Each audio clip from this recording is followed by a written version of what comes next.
Think medieval times, somewhere around 1100 to 1400 AD.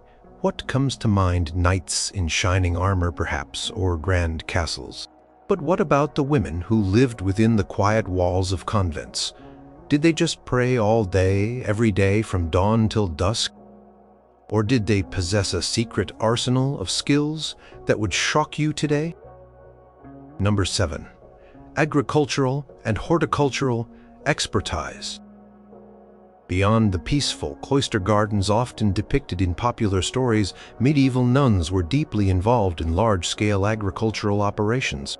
Their convents were often sprawling estates, granted to them over centuries by wealthy benefactors seeking spiritual favor, or a quiet resting place for their daughters. These vast landholdings were not just for show. They were the very foundation of the convent's economic survival. Nuns had to master the intricate rhythms of farming, knowing when to plant, when to harvest, and how to make the land yield its bounty year after year. This was not a simple task for amateur gardeners. Nuns, particularly the abbesses who oversaw the entire monastic enterprise, needed to possess a comprehensive understanding of agronomy. They supervised tenant farmers, negotiated contracts with laborers, and made critical decisions about crop rotation. Imagine a medieval nun, not in a quiet chapel, but walking through fields, assessing the health of barley crops, or examining the growth of wheat. Historical accounts from the time show convents holding extensive lands that produced grain for bread, fodder for livestock, and even specific crops like flax for linen production. The successful management of these agricultural resources directly impacted the daily sustenance of the entire monastic community and its dependents. Poor harvest could mean hunger, making the abbess's expertise in this field absolutely crucial. Their horticultural knowledge extended far beyond staple crops. Convents were renowned for their extensive gardens, which were not merely decorative but highly functional. These gardens were organized with meticulous care, often divided into sections for vegetables, fruit trees, and most importantly, medicinal herbs. Nuns cultivated a wide variety of plants that provided food for the refectory table. Cabbages, carrots, onions, peas, and beans. Orchard plots within or near the convent walls yielded apples, pears, cherries, and plums, which were not only consumed fresh, but also preserved through drying or making into ciders and jams for the lean winter months. The scale of these operations meant that nuns had to understand soil types, irrigation techniques, and the optimal conditions for each plant. They were practical botanists, learning through observation and generations of accumulated knowledge passed down within the monastic walls. Livestock management was another vital component of their agricultural mastery. Medieval convents often owned large herds of sheep, cattle, and pigs. Sheep provided wool, a valuable commodity that could be spun into cloth for habits or sold for income. Cattle were essential for dairy products like milk, cheese, and butter, as well as for meat. Pigs offered a reliable source of protein and fat, easily preserved through salting and smoking. Nuns oversaw the breeding programs, ensuring the health of the animals and maximizing their yield. They knew about common animal ailments and sometimes even possessed rudimentary veterinary skills. Records from convents occasionally list transactions involving livestock, detailing the purchase of new animals or the sale of surplus stock, showing a keen awareness of market values and herd management. The intricate balance of grazing, fodder production, and animal welfare fell under their purview. The pursuit of self-sufficiency was a core principle for many monastic communities. While some convents might rely on donations or external markets for certain goods, the ideal was to produce as much as possible within their own lands. This meant that the nuns' agricultural acumen had to be holistic, encompassing everything from field cultivation to forestry. Woodlands belonging to the convent provided timber for building and repairs, firewood for heating and cooking, and resources for crafts. Nuns had to understand sustainable forestry practices to ensure a continuous supply of these essential materials. They managed common lands, ensuring that peasants who lived on their estates had access to necessary resources while protecting the convent's own interests. This practical knowledge of resource management was a cornerstone of their economic stability. Consider the role of bees. Bee colonies were a highly prized asset for medieval convents. Bees provided honey, a primary sweetener before the widespread availability of sugar and beeswax. Indispensable for candles used in liturgical services and for sealing important documents, nuns managed apiaries, understanding the cycles of bee life and how to extract honey and wax without damaging the hives. This required patience, attention to detail, and a specific set of skills that ensured a steady supply of these valuable commodities. Presence of a thriving apiary was a sign of a well-managed convent, demonstrating the nuns' ability to harness natural resources effectively. The knowledge of water management was also crucial for agricultural success. Convents often had complex systems of wells, cisterns, and even small aqueducts to bring water to their fields and gardens. Nuns had to understand the principles of hydrology, ensuring that water was efficiently distributed for irrigation and for the needs of the community and its livestock. They oversaw the maintenance of these systems, understanding that a reliable water supply was fundamental to both agriculture and daily life.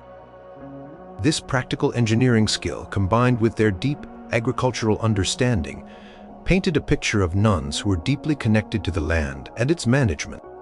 Their expertise extended to the creation of specialized products from their agricultural output. From grapes, they produced wine, not just for sacramental use, but also for consumption by the community and as a source of income. From various grains, they brewed beer, which was a safer and more common drink than water in many areas. Processing of agricultural raw materials into finished goods required additional skills in food preservation, fermentation, and product preparation. Nuns understood the cycles of the agricultural year, planning their labor and resources to coincide with planting, growing, and harvesting seasons. This detailed planning and execution demonstrate a level of organizational skill and practical knowledge that goes far beyond simple spiritual devotion. Number 6. Brewing and culinary arts. In medieval Europe, clean drinking water was often a luxury, or more frequently a health hazard. As a result, fermented beverages like beer and ale were staples of the daily diet for everyone, including nuns. Far from being a mere sideline, brewing was a major industry within many convents, and nuns were often celebrated master brewers. This skill was not just about making a simple drink. It involved a deep understanding of chemistry, fermentation processes, and large-scale production. Many convents had their own breweries, complete with large vats, malting floors, and dedicated spaces for storage. The scale of production could be immense, supplying not only the monastic community itself, but also laborers, visitors, and sometimes even selling surplus to the local populace, thereby generating significant income for the convent. It began with the careful selection and preparation of grains, typically barley, oats, or wheat. These grains first had to be malted, a process involving steeping them in water, allowing them to germinate, and then drying them often in a kiln. This step converted starches into fermentable sugars. Nuns oversaw this entire operation, knowing precisely the right temperatures and durations for malting to achieve the desired flavor and alcoholic content. They had to be vigilant against spoilage and contamination, as a bad batch of malt could ruin the entire brewing process.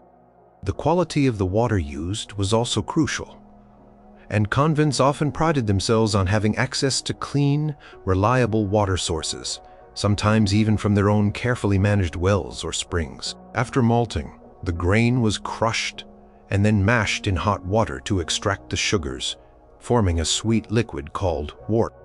Hops, which acted as a preservative and provided bitterness and aroma, were then added to the wort, which was then boiled. This boiling process sterilized the wort and infused it with the hop flavors. Nuns had to master the art of selecting and adding hops at precise moments to achieve consistency in their brews. Yeast, often a strain carefully cultivated and maintained within the convent, was then introduced to the cooled wort, initiating the fermentation process that converted sugars into alcohol. The nuns' knowledge of yeast strains, fermentation, temperatures, and conditioning times was akin to that of modern-day master brewers. They understood how variations in these factors would affect the final product, from its taste to its shelf life. Beyond brewing, medieval nuns were also experts in sophisticated culinary arts. Convents were self-sufficient entities that often needed to feed dozens or even hundreds of people on a daily basis. This required advanced meal planning, resource management, and the ability to prepare a wide variety of dishes from available ingredients. Convent kitchen was a bustling place, often equipped with large hearths, ovens, and specialized tools. Nuns oversaw the preparation of daily meals, ensuring that they were nutritious and substantial, adhering to dietary restrictions imposed by monastic rules, such as fasting days or periods of abstinence from meat. Their culinary skills extended to preservation techniques, which were vital in an era without refrigeration. Nuns mastered methods such as salting, drying, smoking, and pickling to store food for long periods, especially through the lean winter months. They knew how to cure meats, dry fruits and vegetables, and preserve fish. For example, cured hams and salted cod could provide protein when fresh alternatives were scarce. Cheeses and butter were made from the milk of their own cows and goats, and techniques were developed for aging these products to prolong their usability and enhance their flavor. These practices demonstrate an intimate knowledge of food science long before such terms existed. Use of spices in medieval convent kitchens might surprise some. While exotic spices were expensive, they were used by those who could afford them, and convents, with their often considerable wealth, had access to a range of flavors beyond just local herbs. Nuns incorporated spices like pepper, cinnamon, cloves, nutmeg, and ginger into their cooking, not only to enhance flavor, but also for their perceived medicinal properties. This required a nuanced understanding of how different spices interacted with various ingredients and how to balance them effectively. They also cultivated extensive herb gardens, using fresh herbs like parsley, sage, rosemary, and thyme to flavor dishes and for their aromatic qualities. Feast days and important visitors presented additional culinary challenges and opportunities for nuns to showcase their skills. On these occasions, meals would be far more elaborate, featuring multiple courses and specialized dishes. Nuns prepared roasted meats, savory pies, intricate pottages, and sweet desserts, often using fresh ingredients from their own farms and gardens. These meals were not only about sustenance, but also about hospitality, and demonstrating the convent's prosperity and refinement. The ability to cater for such events, managing the logistics of preparing large quantities of food while maintaining quality, was a testament to their organization and culinary prowess. Baking was another essential skill. Nuns baked bread daily, the primary foodstuff for the entire community. This involved milling their own grain, preparing the dough, and managing large ovens. They understood the subtleties of different flours, the action of yeast, and the critical importance of maintaining consistent temperatures in the oven. Beyond everyday bread, they also baked specialized breads for communion, and various types of pastries and sweet treats for special occasions. The smell of freshly baked bread would have been a constant in many convents, a testament to the daily labor and skill of the baking nuns. Their knowledge of these fundamental culinary arts underpinned the very existence and well-being of the monastic community. Number 5. Architectural and engineering oversight. When you think of medieval convents, you might picture ancient, sturdy stone buildings. But these structures did not simply appear out of nowhere.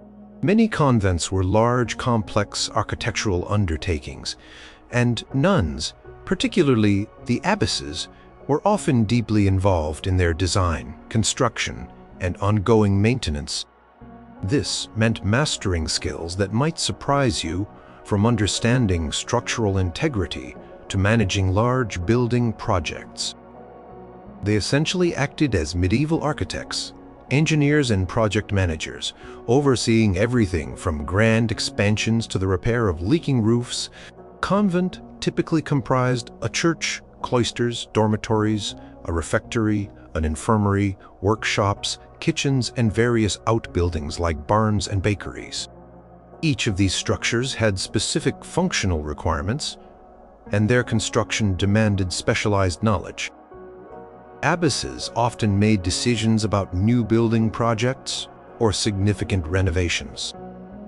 They might consult with master masons and carpenters, but the ultimate vision and financial oversight rested with them. This required a practical understanding of building materials, stone, timber, mortar, and how they performed under different conditions. They had to know which types of stone were durable for foundations, what kind of timber was best for roofing, and how to ensure proper drainage around buildings to prevent dampness and decay. Consider the practicalities of a major construction project in the Middle Ages. It involved hiring skilled laborers, sourcing vast quantities of raw materials, and managing a budget that could sometimes rival that of a minor nobleman. Nuns acting as overseers had to negotiate contracts, monitor progress, and ensure the quality of workmanship. Records from various convents sometimes show payments to masons, glaziers, carpenters, and other craftsmen, indicating the nuns' direct involvement in managing these financial transactions and labor relations. They were not merely passive recipients of a finished building, they were active participants in its creation, ensuring it met the needs of the community and the standards of the time. Beyond new construction, maintaining existing structures was an ongoing challenge. Buildings suffered from wear and tear, weather damage, and the passage of time. Roofs needed repairing, walls required repointing, and foundations might settle. Nuns had to identify these issues, prioritize repairs, and allocate resources for maintenance. A leaky roof over the dormitory or a crumbling wall in the refectory was not just an inconvenience. It could threaten the health and safety of the community and the preservation of precious manuscripts and goods stored within. Their attention to detail in these matters ensured the longevity of their monastic complexes.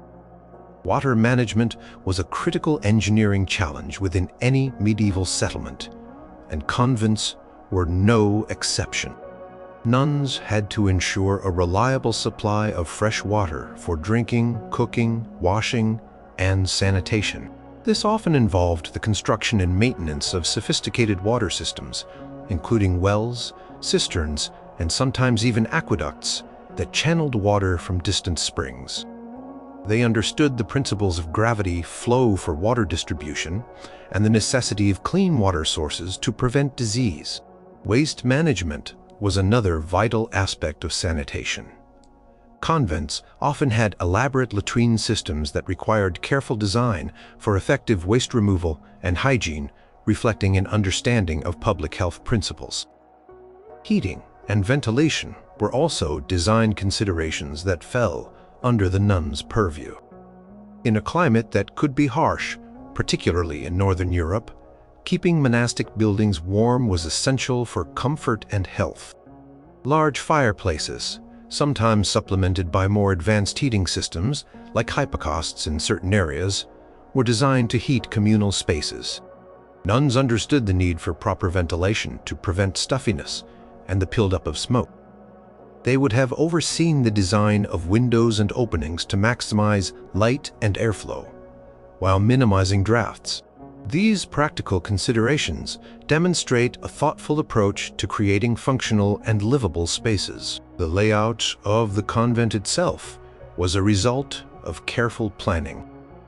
Cloister, the central courtyard surrounded by covered walkways, was a hallmark of monastic architecture, providing a space for quiet contemplation and movement between buildings. Placement of the church, end of chapter, house, dormitory, refectory, and infirmary in relation to each other was not arbitrary, but designed for efficiency and spiritual flow. Nuns, especially the abbesses, were instrumental in shaping these layouts, ensuring that the architecture served the community's specific needs and monastic routines. Their decisions reflected an understanding of spatial organization and communal living. Sometimes, convents were even involved in larger-scale engineering projects beyond their immediate walls, especially if they owned extensive lands. This could include the construction of bridges over rivers, the digging of drainage ditches in agricultural fields, or the building of mills. These structures directly supported the convent's economic activities and infrastructure. Nuns would have overseen the investment in such projects, understanding their long-term benefits, and the engineering principles required for their successful execution. Their practical involvement in such diverse architectural and engineering endeavors reveals a facet of medieval monastic life that goes far beyond the purely spiritual. Number 4. Advanced medical and pharmaceutical knowledge. You might think that medieval medicine was rudimentary at best, but within the walls of convents, nuns often cultivated an advanced understanding of medical care and pharmaceutical preparation that was truly remarkable for their era. Far from simply offering prayers for the sick, nuns were often the primary healers in their communities, running infirmaries that served not only their fellow sisters but also people from the surrounding villages. This required a deep knowledge of human anatomy, disease, symptoms, herbal remedies, and even basic surgical procedures. They were the pharmacists, nurses, and often the doctors of their time. Convent infirmary was a central and vital part of any large monastic complex. It was a dedicated space for the sick, equipped with beds, a chapel, and sometimes even a separate kitchen to prepare special diets. Nuns who worked in the infirmary, known as infirmarians, were skilled practitioners. They observed patients, identified symptoms, and formulated treatments based on centuries of accumulated knowledge and practical experience. Their care was holistic, combining physical treatments with spiritual comfort. Records from medieval convents sometimes include detailed lists of ailments treated, from fevers and infections to broken bones and chronic conditions. A cornerstone of their medical practice was an extensive knowledge of herbal medicine. Convents typically maintained large, well-organized medicinal gardens, often referred to as physic gardens, where a vast array of healing plants were cultivated. Nuns knew which plants had anti-inflammatory properties, which could act as analgesics, and which might aid digestion. They grew herbs like chamomile for calming, calendula for skin ailments, sage for respiratory issues, and many others. This wasn't just about picking a leaf. It involved understanding the specific parts of the plant to use: roots, leaves, flowers, or bark, and the optimal time for harvesting them to maximize their potency. Beyond cultivating herbs, nuns were skilled in the precise art of pharmaceutical preparation. They extracted active compounds from plants, preparing a wide range of remedies: tinctures, salves, poultices, syrups, and infusions. For example, they might prepare an analgesic tincture from poppy for pain relief, or a soothing salve from comfrey for wounds. They understood the importance of accurate measurements and proper preparation methods to ensure the efficacy and safety of their medicines. Surviving medieval medical texts some of which were copied or even authored by nuns, contain detailed recipes for these preparations, demonstrating a sophisticated understanding of pharmacology. Their medical knowledge also extended to basic surgical procedures. While complex surgeries were rare and risky, nuns were capable of treating wounds, setting simple fractures, and performing minor operations like lancing boils or removing splinters. They understood the importance of cleanliness. Even if the concept of germ theory was unknown, they used clean bandages, sterilized instruments over fire, and applied antiseptic herbal washes to wounds, all measures that undoubtedly improved patient outcomes. The care they provided in the infirmary was often the only medical care available to many people in rural areas, making their skills invaluable. Nuns were also involved in caring for the dying and providing palliative care. They understood the comfort that could be provided in a patient's final days, offering warmth, cleanliness, and spiritual support.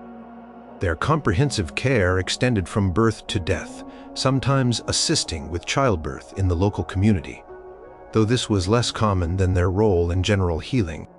Their practical experience in managing chronic illnesses and age-related ailments further highlights their broad medical expertise. Transmission of this medical knowledge was often through practical training and written texts. Nuns learned from their elder sisters, observing and assisting in the infirmary. They also copied and studied medical treatises, some of which were ancient Greek or Roman texts translated into Latin, others being compilations of local herbal wisdom. These manuscripts served as textbooks, preserving and disseminating medical understanding within the monastic world. The systematic approach to recording remedies and treatments shows a desire to refine and improve their medical practices over time. Furthermore, convents often served as centers for medical innovation and experimentation. Nuns might test new herbal combinations or refine existing recipes based on observed patient responses. While their methods might seem unscientific by modern standards, they were based on careful observation and empirical evidence gathered over years of practice. The high standards of care and the extensive medical knowledge demonstrated by medieval nuns were a testament to their dedication, intellectual curiosity, and their vital role as healers in a world where medical assistance was scarce and often unreliable. Their infirmaries were places of refuge and healing, sustained by the advanced skills of their female caregivers. Number 3. Master scribes and illuminators. In a time before the printing press revolutionized knowledge dissemination, the power to create and preserve books rested in the hands of skilled scribes. Many of these master craftspeople were medieval nuns. Monastic scriptoria, the rooms dedicated to copying manuscripts, were bustling centers of literacy and artistic production, and nuns were at the forefront of this vital work. Their mastery involved not just elegant handwriting, but also the intricate arts of preparing materials, creating stunning illustrations, and ensuring the survival of written knowledge. The process of creating a manuscript was painstaking and required immense patience and precision. First, the scribes needed parchment, typically made from animal skins like calf, sheep, or goat. Nuns were involved in the entire process, from preparing the skins, cleaning, stretching, scraping, and polishing them to create a smooth, durable writing surface, to cutting them into pages. This required specific technical skills and an understanding of how to achieve the ideal surface for ink adherence and illumination. A poorly prepared parchment could ruin months of work. Next came the writing itself. Nuns had to master various styles of calligraphy, from the formal legible Carolingian minuscule to the more condensed Gothic script, depending on the period and purpose of the manuscript. This wasn't about simply copying. It was about precision, consistency, and artistic flair. Each letter had to be perfectly formed, each line straight, and each page meticulously laid out. They used quills, often made from goose or swan feathers, which needed constant sharpening and careful handling. The ink, too, was often prepared in the convent, from gallnuts, lamp black, or other natural pigments, requiring a precise understanding of chemistry to achieve the desired color and permanence. A single large manuscript could take years to complete, representing countless hours of focused labor. But the nuns' work extended beyond mere copying. Many were also brilliant illuminators, adding vibrant and intricate artwork to the texts. Illumination involved decorating manuscripts with colorful initial letters, borders, and miniature illustrations. This required an entirely different set of skills: an artistic eye, a steady hand, and a deep understanding of color theory and symbolism. Nuns prepared their own pigments, grinding minerals like lapis lazuli for blue, malachite for green, and cinnabar for red, often mixing them with egg yolk or gum arabic to create paints. Gold leaf was frequently applied to add shimmering highlights, a delicate process requiring extreme care. The visual beauty of these illuminated manuscripts was not just decorative. It enhanced the text, making it more engaging and often conveying additional layers of meaning. The content of these manuscripts was incredibly diverse. While many were religious texts, Bibles, psalters, missals, and hagiographies, lives of saints, nuns also copied classical literature, philosophical treatises, medical texts, scientific works, and even secular poetry. In an age where knowledge was largely oral or transmitted through handwritten copies, the nuns' role as scribes was crucial for the preservation of intellectual heritage. Without their diligent work, many ancient texts and much of the learning of the early medieval period might have been lost forever. They were the custodians of knowledge, ensuring its continuity through generations. Some nuns were not just copyists, but also authors. They composed their own hymns, prayers, spiritual guidance, and even historical chronicles. Their literary contributions were significant, offering unique female perspectives on spiritual life, governance, and intellectual pursuits. These original compositions also needed to be copied, either by the authors themselves or by their fellow sisters, further demonstrating their comprehensive engagement with the written word. The creation of such texts required a high degree of literacy, theological understanding, and creative expression. The scriptorium within a convent was a place of quiet discipline and intense intellectual activity. Nuns learned their craft from experienced elder sisters, passing down the techniques of calligraphy, illumination, and bookbinding. The environment fostered a culture of learning and scholarship. Access to books was often limited outside of monastic institutions, making convents vital centers for education and literacy. The very existence of medieval libraries filled with precious manuscripts was largely thanks to the tireless efforts of scribes, many of whom were nuns. Their dedication to the written word ensured that knowledge, both sacred and secular, endured through the tumultuous medieval centuries, providing a bridge to later eras of scholarship.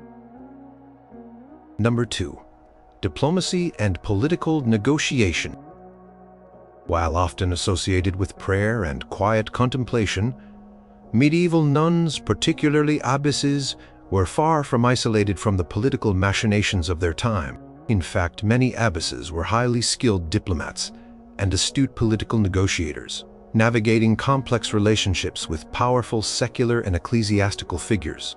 Their convents were often significant landholders, with considerable wealth and influence, making abbesses important players in regional politics and even national affairs.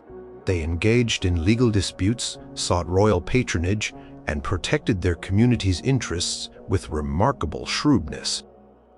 Abbesses frequently found themselves in negotiations over land rights, feudal obligations, and legal protections. Convents, often endowed with vast estates by their founders, faced constant challenges to their property. Disputes over boundaries, tenant rights, and inheritances were common. An abbess needed to understand complex legal documents, represent her convent's interest in courts, and negotiate with powerful lords, bishops, and even the king or queen. This required a deep understanding of medieval law, persuasive communication, skills, and the ability to maintain a firm stance in the face of pressure. Records show instances of abbesses traveling to distant courts or sending representatives to plead their cases, demonstrating their active engagement in legal and political spheres. Securing and maintaining royal and noble patronage was another critical aspect of an abbess's diplomatic role. Royal families and wealthy nobles often founded or supported convents, seeing it as a means to gain spiritual merit and a place for their daughters. However, this patronage was not automatic or perpetual. Abbesses had to cultivate these relationships, sending gifts, offering prayers for their benefactors, and sometimes even hosting royal visits.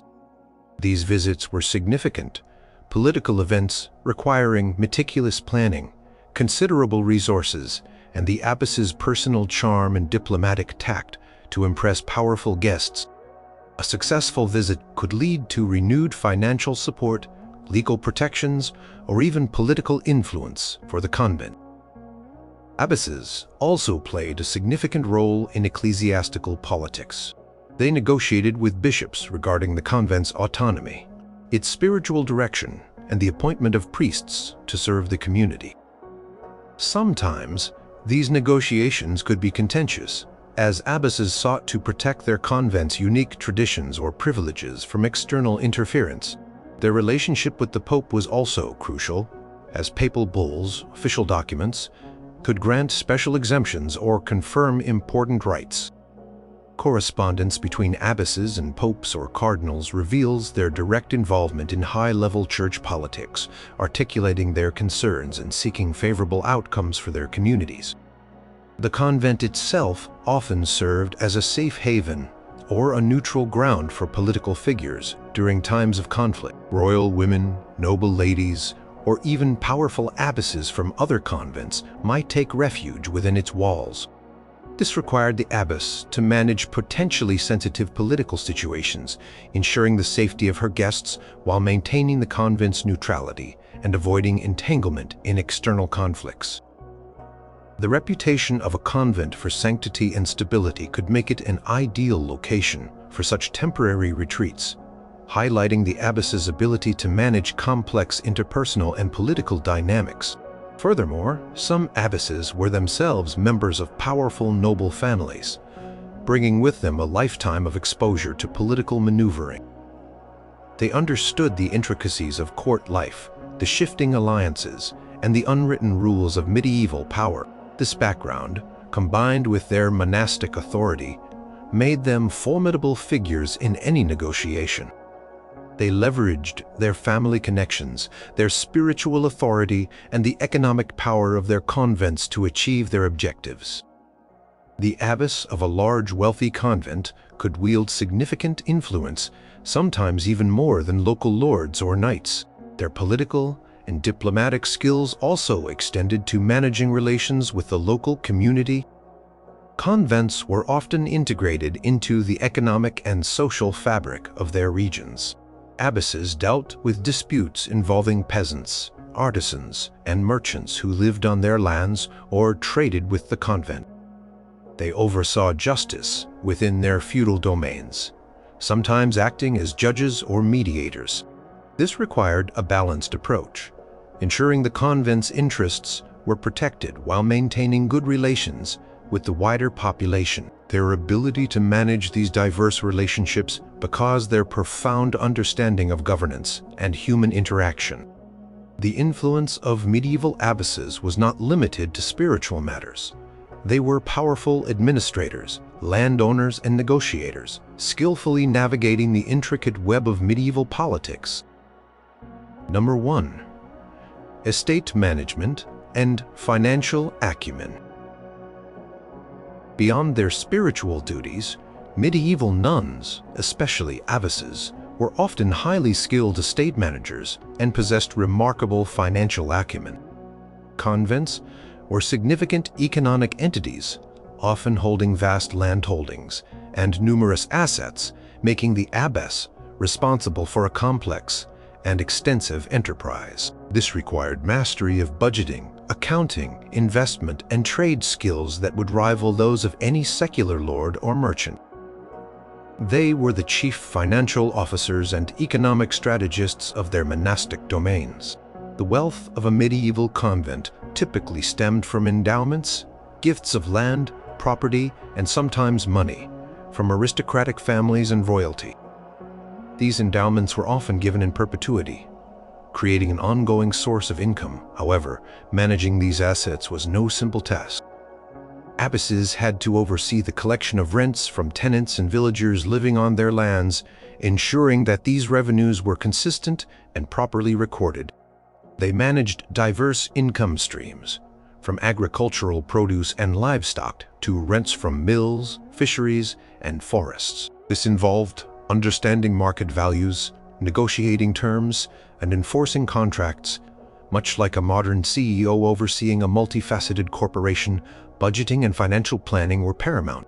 An abbess had to carefully allocate resources to meet the needs of the entire monastic community, which could number dozens or even hundreds of nuns, novices, lay sisters, and servants.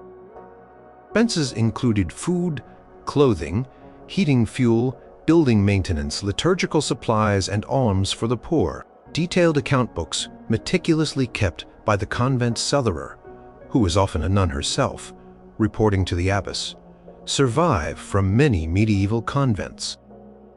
These records show careful tracking of income and expenditure, demonstrating a sophisticated understanding of bookkeeping and financial control.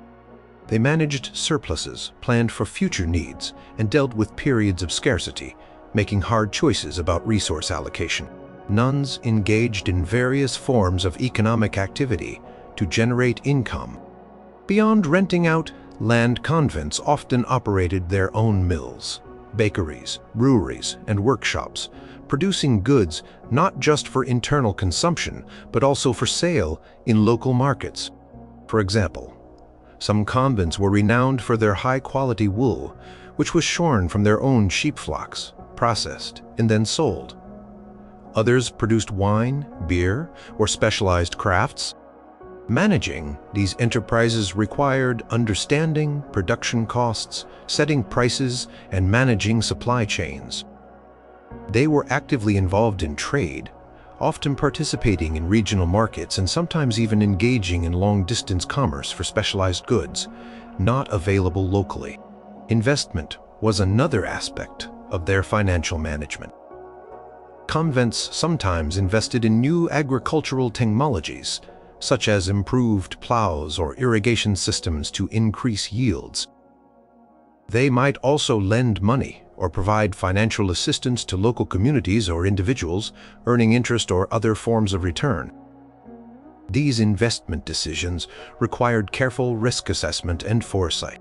The abbess's ability to grow the convent's assets and ensure its long-term financial stability was a testament to her economic prowess. A financially robust convent was a stable one, capable of fulfilling its spiritual mission and supporting its community. Legal acumen was often intertwined with financial management. Abbesses had to understand complex property laws, inheritance, customs, and feudal obligations to protect the convent's assets. They navigated intricate legal challenges, sometimes involving disputes with powerful lords or other religious institutions over land ownership or rights. Representing the convent's financial interests in medieval courts required a sharp legal mind and a clear understanding of the evidence and precedents. They would often have written charters and legal documents to secure their rights in transactions, demonstrating their command of written agreements and contractual obligations. The scale of some monastic estates was truly enormous. Major convents could control vast tracts of land, forests, rivers, and multiple villages, effectively acting as independent economic powers. The abbess of such an institution was not merely a spiritual leader, but the equivalent of a wealthy landowner managing a sprawling agricultural and commercial empire. She oversaw serfs and free tenants, managed forests for timber and game, and ensured the smooth operation of every economic aspect of the convent's life. Her daily routine might involve reviewing financial ledgers, making decisions about crop rotation, or negotiating a trade agreement, all while upholding her spiritual duties. The medieval abbess was a formidable figure, a testament to the fact that spiritual devotion could exist alongside extraordinary practical and financial capabilities.